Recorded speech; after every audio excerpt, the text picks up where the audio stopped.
There it is, possibly the greatest slide you've ever seen. So there we are. Just heard what went wrong. I think it's really interesting, again, how notions of truth and trust and transparency and empathy and ethics really play around there.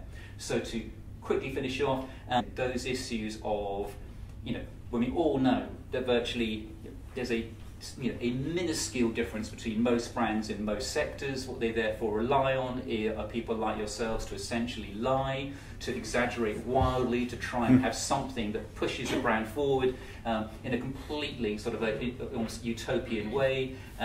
Meanwhile, advertising itself, the ultimate capitalist driver, which really was built essentially on promoting issues of self-doubt, and self sort of and a yearning for something else, is now itself that great capitalist driver moving into a world where it's pushing what one consider to be very socialist values.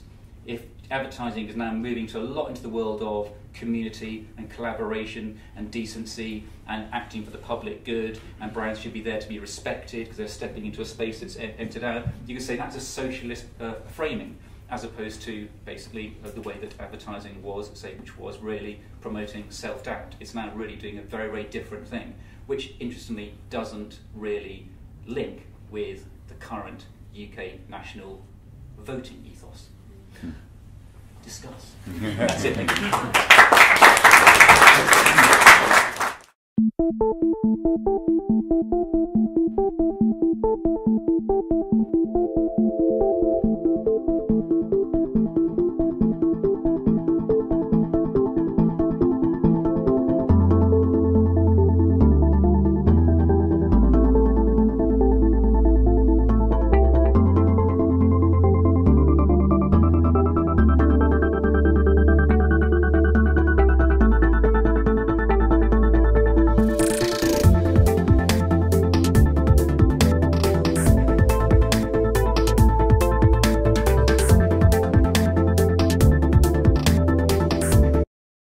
One of the lessons to have emerged from the coronavirus pandemic is that nothing will ever be the same again.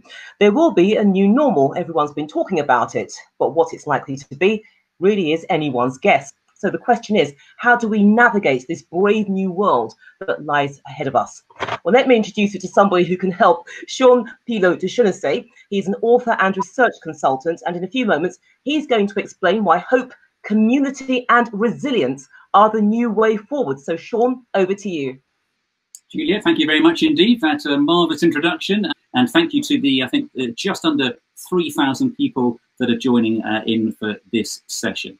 Okay, so I've been researching the impact of C19 on businesses, organisations and brands. And what I've also been doing is interviewing a range of really, really interesting, leading edge thinkers, activists, strategists, creatives, other authors, etc., and general big thinkers from the perspective of where they think we are and where they're going.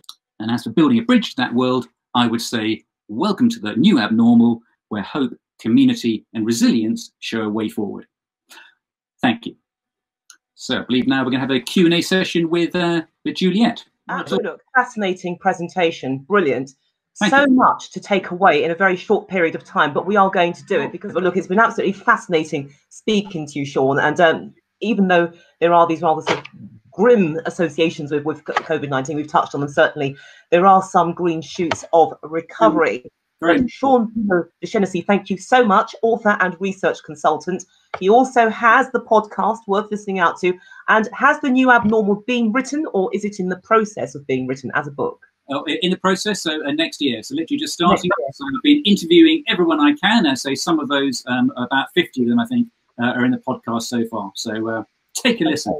Well, it should make for a fascinating read as well, because you've been certainly very visionary in terms of some of the things that you have predicted. But thank you so much, Sean Pillot de Chenecey. Thank you. Goodbye.